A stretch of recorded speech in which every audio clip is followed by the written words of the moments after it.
السلام علیکم، welcome to my YouTube channel.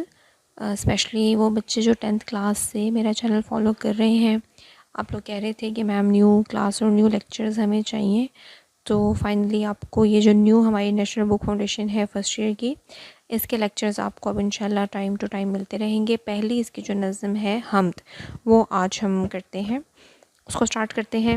دیکھ لیجئے پہلا شعر: کس کا نظام رہنما ہے افق افق، جس کا دوام گونج رہا ہے افق افق۔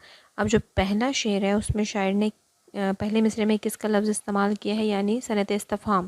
کیا، کب، کس کا جب استعمال کیا جاتا ہے تو وہ صنعت استفہام ہوتا ہے، یعنی شاعر سوال کر رہا ہے۔ تو اس پہلے شعر میں بھی شاعر پوچھ رہا ہے کہ کس کا، پوری دنیا، افق کا مطلب ہوتا ہے پوری دنیا۔ شاعر کہتا ہے کہ پوری دنیا میں کس کا نظام ہماری رہنمائی کر رہا ہے، جبکہ دوسرے مصرعے میں خود ہی شاعر جواب دے رہا ہے جس کا دوام گونج رہا ہے افق افق، اسی کا نظام ہماری رہنمائی کر رہا ہے، جس کی ہمیشگی کی یہ پوری کائنات گواہی دے رہی ہے۔ آپ دیکھیں کہ شاعر نے جو سوال کیا ہے وہ پڑھنے والوں کو صرف ان کی توجہ حاصل کرنے کے لیے اس نے یہاں پر سوالیہ انداز، استفہامیہ انداز اپنایا ہے، ورنہ اس بات کا جواب ہر بندے کو آتا ہے کہ یہ پوری کائنات اور اس کا نظام بنانے والا کون ہے، اللہ تعالیٰ کی ذات ہے۔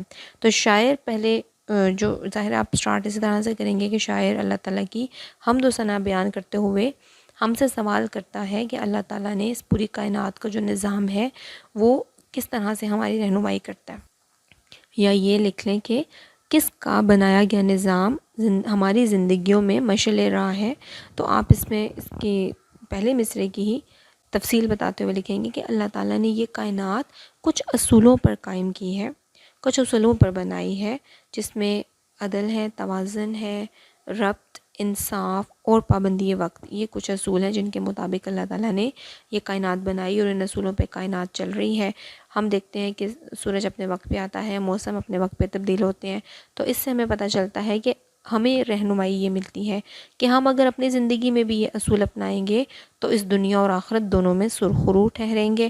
دوسرے مصرعے میں شاعر کہتا ہے کہ اس کائنات میں موجود ہر چیز اللہ تعالیٰ کی ہمیشگی کی گواہی دے رہی ہے۔ جو قدرتی مناظر ہیں، پتے، پھول، پودے، موسم، پہاڑ، ساری کائنات اللہ تعالیٰ کے یعنی خدا کے کرشموں کو ظاہر کرتی ہے، اپنے بنانے والے کی یکتائی کا منہ بولتا ثبوت ہے کہ وہ رب ہمیشہ سے تھا اور ہمیشہ رہے گا۔ تو اس کو دیکھ، ان کائنات کو دیکھ کے اللہ تعالیٰ کی موجودگی کا یقین کیا جا سکتا ہے۔ اس میں آپ ایک کوٹیشن لکھ لیں گے: بے شک موسموں کی تبدیلی اور دن اور رات کے آنے جانے میں عقل والوں کے لیے نشانیاں ہیں۔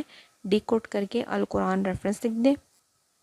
حوالہ شعر اس میں لکھیں: میرے مولا تیرا ثانی نہیں سارے زمانے میں، تو ہی ہے قادر مطلق صدا اس کارخانے میں۔ ایک اور بہت اچھا شعر ہے، اسی کے ریفرنس میں آپ لکھ سکتے ہیں: ہم ایسے اہل نظر کو ثبوت حق کے لیے، اگر رسول نہ ہوتے تو صبح کافی تھی۔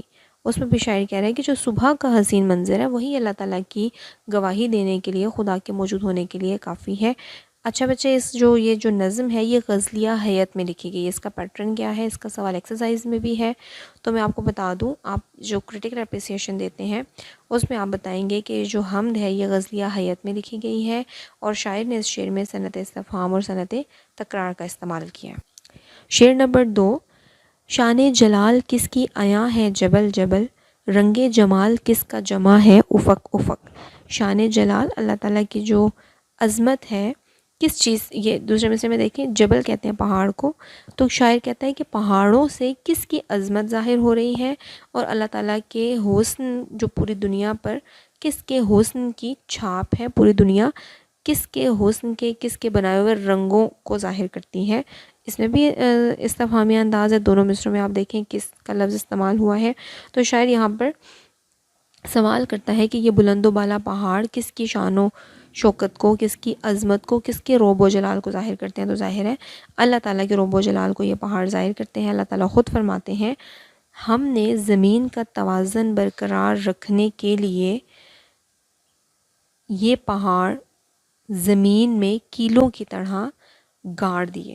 ڈیکوڈ کر دیں اور القرآن اس میں اس کا ریفرنس دے دیں۔ اگر یہ پہاڑ آپ دیکھیں کہ بے قابو ہو جائیں تو انسان ان کو روکنے کی سکت نہیں رکھتا، بلکہ ہم بے شک اشرف المخلوقات ہیں لیکن ان پہاڑوں پہ ہمارا کنٹرول نہیں ہے. یہ اتنے بلند و بالا پہاڑ ہیں، اگر یہ بے قابو ہو جائیں تو انسان ان کو قابو کرنے کی ہمت نہیں رکھتا. بے شک ہم اشرف المخلوقات ہیں. تو اس طریقے سے کہ آپ کو پتہ ہے کہ کچھ قوموں پر عذاب بھی آئے، پہاڑ ہی ان پر گر پڑے، اللہ تعالیٰ کا عذاب تھا.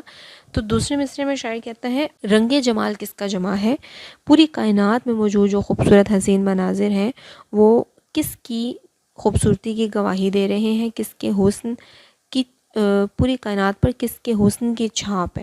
پرندوں کے چہچہاہٹ ہو، سورج چاند کا نکلنا، ستاروں کا کہکشاؤں کا اپنے مدار میں گھومنا، بہتی آبشاریں ہیں، سرسبز وادیاں ہیں، پہاڑ ہیں، یہ سب چیزیں کس چیز کو ظاہر کرتی ہیں، کس کے حسن کو ظاہر کرتی ہیں. تو اس کا جواب ہے پوری کائنات اللہ تعالیٰ کے حسن میں، اللہ تعالیٰ کے بنائے ہوئے خوبصورت رنگوں میں نہائی ہوئی ہے.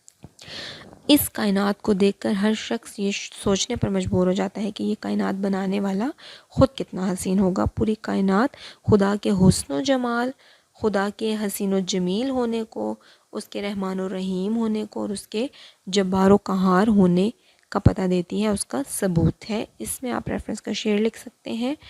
کامل ہے جو ازل سے وہ ہے کمال تیرا، باقی ہے جو ابد تک وہ ہے جلال تیرا. شعر نمبر 3 دیکھیں. مختوم کس کی موج کرم ہے صدف صدف، مرقوم کس کا حرف وفا ہے افق افق.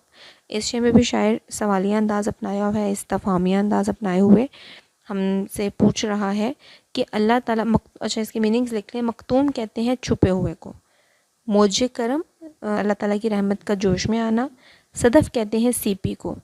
اچھا اس سے مراد وہ سی پی ہے جس کے اندر نایاب قیمتی موتی ہوتا ہے.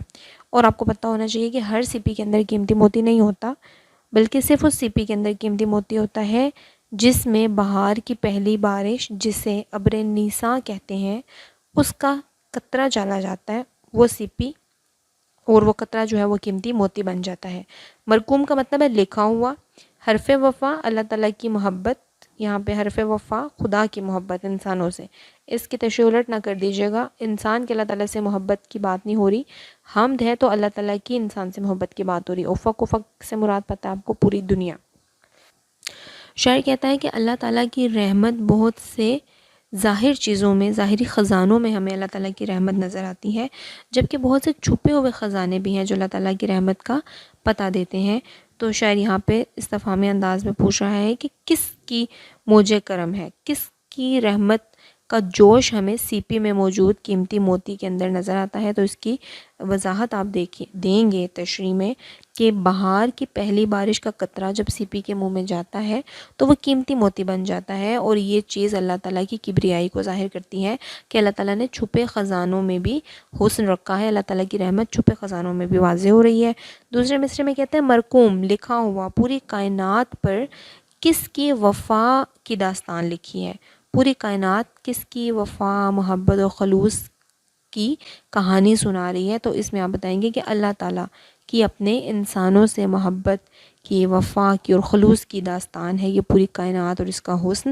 یعنی اللہ تعالیٰ نے اپنے بندوں کے لیے، انسانوں کے لیے اتنی حسین کائنات بنائی. خدا نے اپنی محبت کا اظہار کر دیا. اب انسان کی باری ہے کہ وہ اللہ تعالیٰ سے اپنی محبت کا اظہار یا خدا کی محبت کا جواب محبت میں کیسے دیتا ہے. اللہ تعالیٰ نے تو اپنی محبت یہ دنیا، خوبصورت دنیا بنا کر ظاہر کر دی. اچھا اس میں چونکہ چھپے ہوئے اور ظاہر کی بات آ گئی تو اس میں ہم ایک کوٹیشن لکھ لیں گے جو اللہ تعالیٰ کی خود کے بارے میں ہے، حدیث قدسی ہے. اللہ تعالیٰ فرماتے ہیں میں چھپا ہوا خزانہ تھا، مجھے حب ہوئی کہ میں پہچانا جاؤں تو میں نے یہ کائنات تخلیق کی. ریفرنس کے اشعار اس میں دیکھ لیں.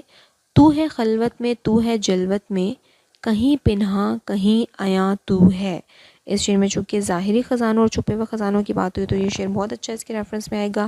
ایک اور شعر بھی آپ اس میں لکھ سکتے ہیں. تیری قدرتوں کا شمار کیا، تیری وسعتوں کا حساب کیا، تو محیط عالم رنگ و بو، تیری شان جل جلالہ.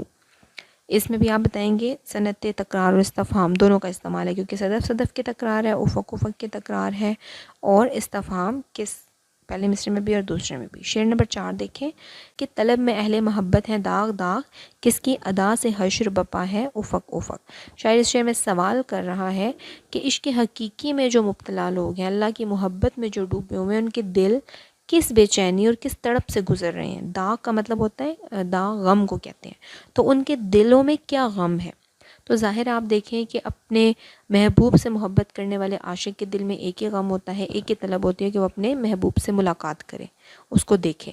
تو شاعر یہاں پہ سوال کر رہا ہے کہ کس کی طلب میں اہل محبت، خدا سے محبت کرنے والے کس کی جدائی میں تڑپ رہے ہیں. اور دوسرے مصرے میں کہتا ہے کس کی ادا سے حشر بپا ہے، پوری دنیا میں کس کی اداؤں سے قیامت برپا ہوئی ہوئی ہے. تو آپ دیکھیں، بالکل آپ کو سمجھانے کے لیے بتا رہے ہوں، جیسے عشق مجازی میں عاشق اپنے محبوب سے ملنا چاہتا ہے اور محبوب کی ایک ایک ادا، ایک ایک اس کا حسن جو ہے وہ اس کے عاشق پر قیامت بن کر نازل ہوتا ہے.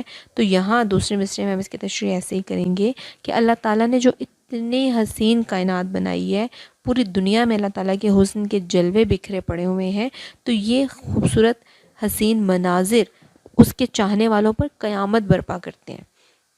یہ کائنات اتنی خوبصورت اللہ تعالیٰ نے بنائی ہے، تو اس سے محبت کرنے والے یہ کائنات دیکھ کر یہ سوچتے ہیں کہ یہ خوبصورت چیزیں، یہ خوبصورت دنیا بنانے والا خود کتنا حسین ہوگا.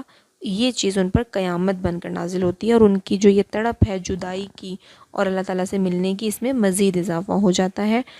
اس میں آپ شعر لکھ سکتے ہیں: لاکھ پردوں میں تو ہے بے پردہ، 100 نشانوں پہ بے نشاں تو ہے. کہ اللہ تعالیٰ نے اپنی موجودگی کے نشانات بھی چھوڑ دیے، اور اس کے باوجود ہم اسے دیکھ بھی نہیں سکتے، وہ بھی ایک پابندی ہے کہ ہم نے اسے بغیر دیکھے ہی ماننا ہے. اس شعر میں دوبارہ دیکھیں گے آپ صنعت استفہام اور تکرار کا استعمال ہوا ہے. آخری شعر ہے: سوزاں ہے کس کی یاد میں تائب نفس نفس، فرقت میں کس کی شعلہ نوا ہے افق افق. سوزاں تڑپ، خلش کرب کو کہتے ہیں، اور یاد ظاہر ہے جدائی، جو نہیں موجود ہوتا اسے کو یاد کیا جاتا ہے. تائب جو ہے یہ تخلص ہے، تخلص کی علامت اس کے اوپر ہے نہیں، حفیظ طیب کی یہ نظم ہے، تو اس کے اوپر آپ تخلص کی علامت لگا لیں. نفس نفس، انگ انگ، انسان کے جسم کا رواں رواں، ایک ایک جسم کا حصہ. فرقت کہتے ہیں جدائی کو، شعلہ نوا تڑپ کو بھی کہیں گے اور روشنی کو بھی، دونوں حوالوں سے ہم تشریح کریں گے. اب دیکھیں جی، شاعر اس شعر میں کہتا ہے، اپنی بات کر رہا ہے پہلے مصرے میں، کہ تائب یعنی میرا نفس نفس، میرے جسم کا ایک ایک حصہ، میرے جسم کا انگ انگ کس سے جدائی میں تڑپ رہا ہے، کس کی جدائی میں وہ بے چینی اور کس سے ملاقات کی آرزو رکھتا ہے. سوزاں تڑپ ہے، میرے جسم کے ہر حصے میں کس سے جدائی کی تڑپ ہے، کس سے جدائی کا غم مجھے کھائے جا رہا ہے. اس کا جواب آپ کو پتہ ہے کہ شاعر اللہ تعالیٰ سے محبت کرتا ہے، اللہ تعالیٰ کی محبت میں ہی وہ یہ حمد تحریر کر رہا ہے. تو شاعر کو خدا کی محبت ستا رہی ہے، اس کے جسم کا ایک ایک حصہ اللہ تعالیٰ سے جدائی میں تڑپ رہا ہے، اور اس کا جسم آگ کی طرح جل رہا ہے خدا سے دوری کی وجہ سے. دوسرے مصرے میں شاعر کہتا ہے، اچھا اس میں آپ یہ بھی لکھ دیں کہ شاعر کی اللہ تعالیٰ سے محبت نے ہی اسے ثنا خواں بنا دیا، کیونکہ آپ کو پتہ ہے کہ عاشق ہر وقت اپنے محبوب کا ہی ذکر کرنا پسند کرتا ہے. تو یہ چیز جب آپ لکھیں گے تو اس میں آپ ریفرنس کا شعر ایڈ کر سکتے ہیں: جو ملے حیات خضر مجھے تو اسے میں صرف ثنا کروں، تیرا شکر پھر بھی ادا نہ ہو، تیرا شکر کیسے ادا کروں. ٹھیک ہے، یہ شاعر کے بارے میں آپ لکھیں گے پہلے مصرے کے ریفرنس میں. دوسرے مصرے میں شاعر کہتا ہے کہ یہ جو جدائی ہے اللہ تعالیٰ سے، فراق سے لفظ نکلا ہے فرقت، اللہ تعالیٰ سے جدائی کا غم شاعر کہتا ہے صرف میں نہیں برداشت کر رہا، جتنی مخلوقات ہیں، جو چیزیں اللہ تعالیٰ نے تخلیق کی ہیں، وہ سب خدا سے ہجر کی تکلیف سہ رہی ہیں. پوری دنیا خدا سے جدائی میں، پوری جو دنیا ہے، کائنات ہے، ہر چیز، نباتات ہیں، پرندے ہیں، مخلوقات ہیں، وہ اللہ تعالیٰ سے جدائی میں ان کے دل آگ کے شعلے کی طرح جل رہے ہیں.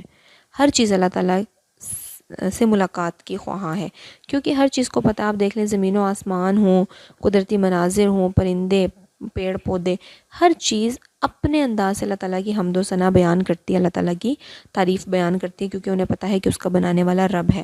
ہاں ایک انسان ہے صرف، جس میں کچھ انسان اللہ کو مانتے ہیں، کچھ اس سے انکار کرتے ہیں. تو شاعر کہتے ہیں کہ وہ تمام مخلوقات اللہ تعالیٰ کی ہجر کی تکلیف سہ رہی ہیں، اللہ تعالیٰ کی ہجر میں تڑپ رہی ہیں. تو آپ کو پتہ ہے کہ جو اللہ تعالیٰ سے محبت ہے وہ رائے گاہ بھی نہیں جاتی کبھی، وہ ہمیشہ انسان کو فائدہ ہی دیتی ہے. دوسرا یہ کہ خدا سے محبت دل کو روشن کر دیتی ہے. تو جو شعلہ نوا ہے ایک معنی ہم اس کا تڑپ کریں گے اور ایک معنی ہم اس کا روشنی کر دیں گے. شاعر کہتا ہے کہ خدا سے محبت کرنے والوں کے دل روشن ہو گئے اس کی محبت کی وجہ سے.